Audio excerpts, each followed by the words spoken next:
médianes qui sont assez importantes, des xiphopubiennes. Il y a un certain...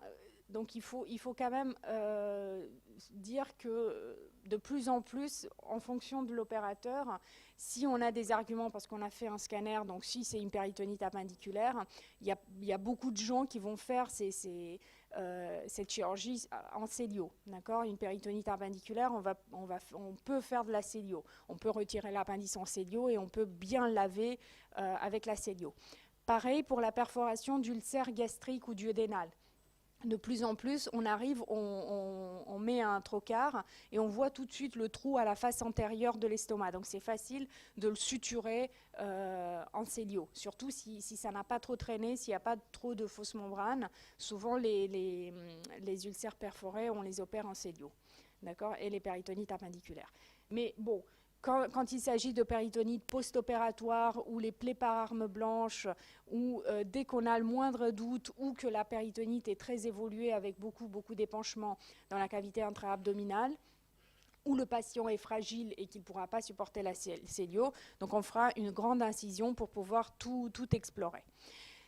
Une fois qu'on a ouvert le ventre, la première chose qu'on va faire, c'est faire des prélèvements. On va prélever le liquide. Dès qu'il y a du liquide, on le prélève, peu importe la couleur du liquide, d'autant plus s'il est purulent. On fera deux petits flacons qu'on va envoyer tout de suite en bactériaux. Et après, on va traiter la cause. Donc là, c'est vraiment au cas par cas. Soit c'est une péritonite appendiculaire, et là, on va faire une appendicectomie. Donc on va retirer l'appendice. Appendicectomie, lavage, drainage. Soit c'est une péritonite par perforation d'ulcère, donc on va suturer l'ulcère, pareil, lavage, drainage après. Soit c'est une péritonite par désunion anastomotique, parce qu'il y a 7 jours ou il y a une semaine, on a fait une anastomose qui n'a pas tenu, qui a lâché. Donc là, l'anastomose, elle est complètement ouverte dans le ventre. Donc là, on va mettre en stomie les deux bouts parce qu'on ne pourra pas refaire une nouvelle anastomose. Donc c'est mise en stomie, pareil, lavage, drainage.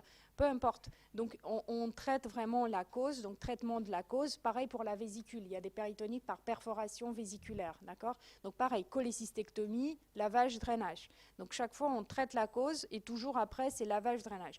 Ce temps de lavage péritonéal est très important. Donc il faut pas hésiter à laver le malade jusqu'à ce que vraiment jusqu'à ce que l'eau qu'on aspire devient vraiment propre. Donc souvent on est amené à laver avec 10 litres d'eau. C'est pas un problème. Faut vraiment prendre c'est du sérum physiologique qu'on prend. Donc il faut vraiment demander à la penseuse d'apporter du sérum physiologique chaud. Parce que souvent, ces malades tièdes, et elles le réchauffent au micro-ondes, souvent ces malades sont déjà en choc septique. Donc si vous leur rajoutez la part d'eau froide, vous allez les aggraver. Donc vous prenez du sérum physiologique chaud et vous lavez jusqu'à ce que vraiment ça devienne propre. Il n'y a plus de pus, plus de sel, plus de sang, plus rien. D'accord ? Et donc le dernier temps de l'intervention, c'est vraiment le drainage. Pourquoi ce drainage ?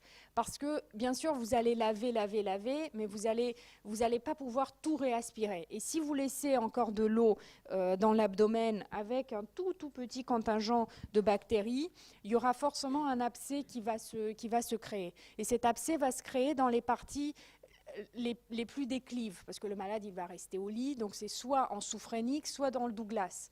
Donc vous allez souvent drainer ces parties-là. Donc souvent on met des gros drains ou des lames dans le pelvis, dans le Douglas des malades, le plus déclive possible pour réaspirer tout ce que vous n'avez pas réussi à réaspirer. D'accord ? Ou quand il s'agit, ça c'est pour les péritonites appendiculaires, ou pour les péritonites par exemple biliaires, vous mettez vraiment un drainage en regard de l'endroit où vous avez opéré. Alors, qu'est-ce qu'on va surveiller ? Donc le malade, il est opéré, il est fermé, il passe en salle de réveil ou en réanimation pour être stabilisé. Donc vous allez devoir le surveiller et rechercher donc, les signes généraux, donc voir l'hémodynamique. Est-ce que le malade, après être opéré, il a encore besoin de noradré ? Est-ce qu'il a encore besoin d'amines vasopressives ? Parce que ça, c'est mauvais. En général, une fois qu'il a été opéré, bien drainé, bien nettoyé, normalement, on devrait baisser, voire arrêter complètement les amines vasopressives. Donc, comment est l'hémodynamique de ce patient? Est-ce que la tension est bonne? Est-ce qu'il est toujours tachycarde? Est-ce qu'il a toujours de la fièvre? La diurèse, c'est un excellent moyen de se rendre compte du retentissement de la péritonite sur l'état général du malade. Est-ce que le malade pisse? Souvent, les malades ont des sondes urinaires. Donc, sonde urinaire, voilà, dès qu'il arrive, on pose une sonde urinaire. On la laisse bien sûr pendant le bloc. On va la garder quelques jours après le bloc, justement pour évaluer cette diurèse.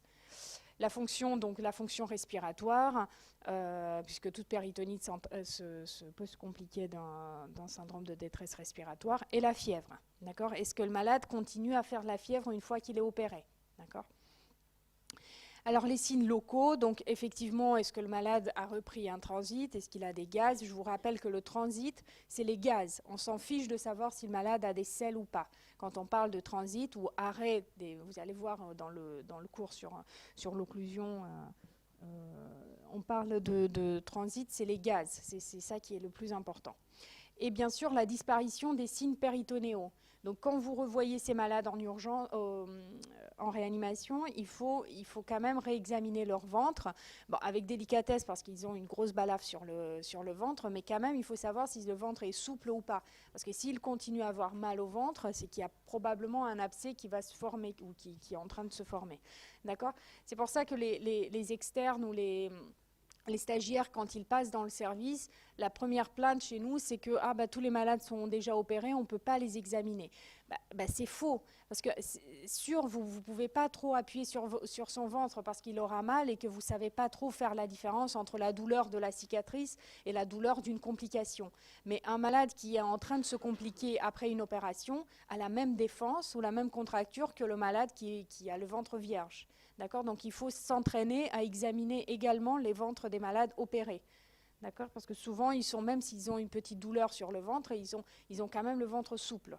D'accord? Donc ça, pour savoir ventre souple, défense, tout ça, il faut examiner même des malades opérés.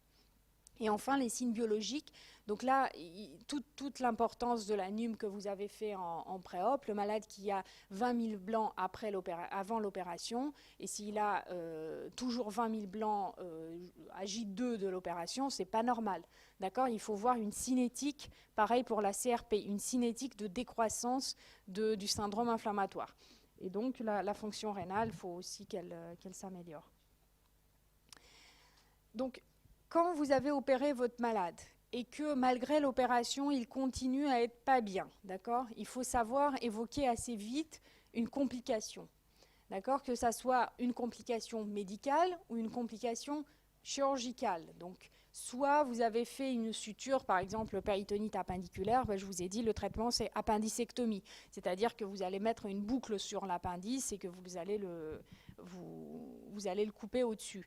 Ou alors, perforation par une ulcère duodénale, vous faites une suture. Eh bien, il se peut que cette suture, comme je vous ai dit, que toute suture faite ou toute anastomose faite en milieu septique, elle est à risque.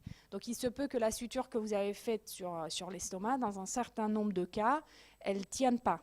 Il y a ce qu'on appelle un lâchage de suture ou une désunion, si vous avez fait une anastomose, une désunion anastomotique. Donc, si le malade ne va pas bien en post-opératoire, il faut évoquer ça, le lâchage de suture. Après, il faut évoquer, comme je vous ai dit, des abcès résiduels. Donc, soit en souphrénique, en dessous des coupoles, soit dans le cul-de-sac de Douglas. D'accord? Donc, si le malade n'a pas été bien drainé, si le drain que vous avez mis en péropératoire a bougé, parce que vous l'avez mis, puis vous n'avez pas fait gaffe, vous l'avez fixé à l'extérieur sur la peau, mais lui, entre-temps, il a bougé. Donc, il ne draine pas du tout là ce qu'il était censé drainer. Donc, tout ça, il y a quand même un risque qu'un abcès se forme.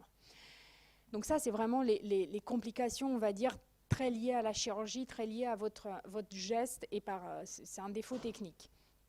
Après, il y a toutes les complications médicales. Donc, infection urinaire. Le malade, comme je vous ai dit, dès que vous l'avez vu aux urgences, hop, il était un peu obnubilé, hop, il était un peu en choc, vous lui avez mis une sonde urinaire pour surveiller la diurèse. La sonde, vous l'avez gardée pendant le bloc, et puis le malade est resté 3 jours en réa, ce qui fait qu'au bout d'une semaine, il a toujours sa sonde. Donc, quand il va remonter chez vous dans votre service, il va faire de la fièvre. Vous n'allez pas savoir si ça vient, parce que J7, ça correspond souvent. Vous savez que les désunions anastomotiques, pour nous, pour les chirurgiens, entre J5, 5e jour post-opératoire et 7e jour post-opératoire, c'est une période très à risque. C'est à ce moment-là que les sutures lâchent. D'accord? On ne sait pas pourquoi, c'est comme ça. Avant, il n'y a pas de, sauf s'il y a vraiment un défaut technique, on n'a pas fait l'anastomose, on a fait 3 points sur toute la circonférence du grêle, c'est n'importe quoi. Mais si on a bien fait l'anastomose, il y a souvent une période à risque entre le 5e et le 7e jour où cette anastomose peut fuir, d'accord? Donc c'est à ce moment-là un peu que les malades remontent et tout. Et dès qu'ils ont de la fièvre entre J5, J7, J8, on fait tout de suite un scanner parce qu'on a peur de cette désunion d'anastomose, d'accord? Mais donc voilà, donc vous évoquez également l'infection urinaire et là vous faites un ECBU sur la sonde, vous pouvez même changer la sonde s'il y a une infection urinaire, soit vous la retirez parce que le malade n'a plus besoin de la sonde, soit vous la changez s'il a besoin. Après, il faut toujours évoquer une insuffisance de traitement, ça c'est du bon sens. L'antibiotique que vous avez mis, je vous rappelle, c'était de l'augmentin associé à un aminoside, que vous avez mis comme ça à large spectre avant l'opération. Est-ce qu'il a été réadapté aux germes que vous avez trouvés? Est-ce que vous avez trouvé des germes? Est-ce qu'ils sont couverts par les antibiotiques? Est-ce que c'est le bon dosage? Est-ce que si on a retrouvé des levures, est-ce qu'on a pensé à mettre un traitement antifongique? Parce que les levures, ça, l'antibiotique, il ne fait rien sur les levures. Après, il y a enfin la cause de phlébite, d'accident thromboembolique. D'accord? Une phlébite, un malade qui a alité, en plus du fait qu'il soit alité, il est septique, donc il y a une part il y a le fibrinogène qui monte, donc il y a tous les facteurs de la coagulation qui sont activés. Il peut faire une phlébite, d'accord? Ou alors il peut décompenser une autre pathologie, une comorbidité, une pathologie qu'il avait avant, d'accord?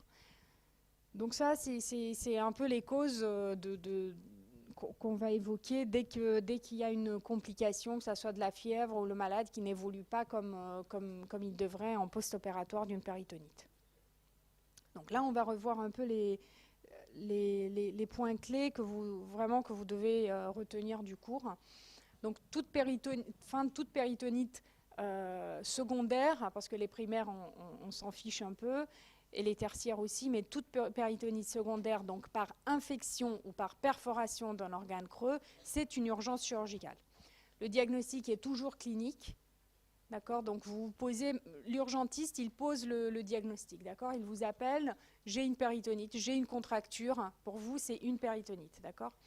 Attention, bien sûr, donc attention d'une part donc, à la défense qui a la même valeur que la contracture, et c'est assez rare, moi personnellement, j'en ai pas vu tellement enfin, il faut vraiment arriver à un stade assez avancé pour voir une contracture généralisée. Souvent, on voit la défense, c'est-à-dire que voilà, on arrive à décomprimer un peu l'abdomen, et puis tout de suite, il y a une résistance, et ça a la même valeur, c'est aussi un signe d'irritation péritonéale. Attention à tout ce qui est obèse, patient immunodéprimé, patient âgé qui n'a plus de muscles, patient dans le coma, qui vont avoir des signes amoindris, qui ne vont pas être aussi typiques que ça. Donc les examens paracliniques, que ce soit la bio ou le scanner qui vous dit tu auras le scanner dans 6 heures ou je ne sais pas, il ne faut pas qu'il tarde la mise en route du traitement. D'accord ? Donc leur but, c'est juste de voir le retentissement. Et souvent, il nous donne un argument sur l'origine, d'accord? Mais dès que vous avez, en gros, dans la vie de tous les jours aux urgences, dès que vous dites au radiologue, j'ai une suspicion de péritonite, c'est soit l'appendice, enfin, il y a une péritonite, votre scanner, il passera en prioritaire. Et souvent, enfin voilà, ça il faut retenir dans les questions d'internat. Est-ce que vous attendez le scanner pour mettre le baladobloc? Bien sûr que non. Mais en réalité, vous avez toujours votre scanner assez rapidement. D'accord? Vous allez voir, vous allez prendre des gardes bientôt où vous venez avec nous dans les services ou aux urgences pour voir un peu les patients. Donc en général, le scanner, on l'a assez vite.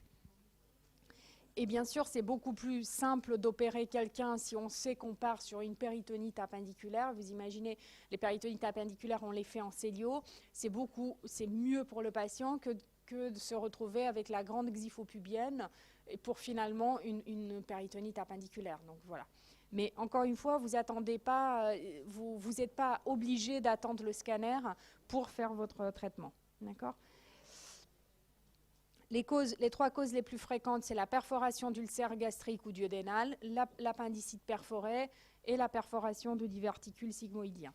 D'accord ? Donc, comme on l'a dit, quand on suspecte dans le tableau clinique d'une perforation d'ulcère, la douleur, elle est épigastrique, elle est d'emblée brutale, il n'y a pas de fièvre, la contracture, elle commence en épigastrique et sur les examens d'imagerie, on a du pneumopéritoine. D'accord ? Faire une fibroscopie, vous savez que l'ulcère gastro-duodénal, il est diagnostiqué à la fibroscopie.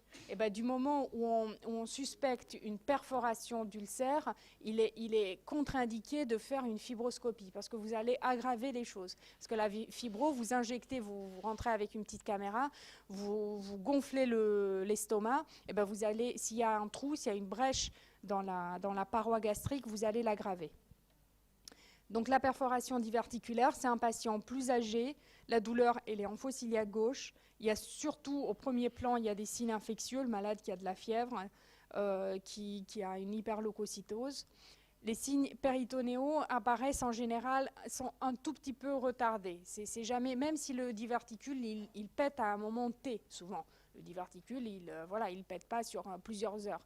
Mais souvent, les signes sont c'est une douleur assez rapidement croissante, d'accord ? C'est pas aussi brutal que la douleur de perforation d'ulcère, c'est quand même rapidement croissante, ça va de 12 heures à 24 heures en général.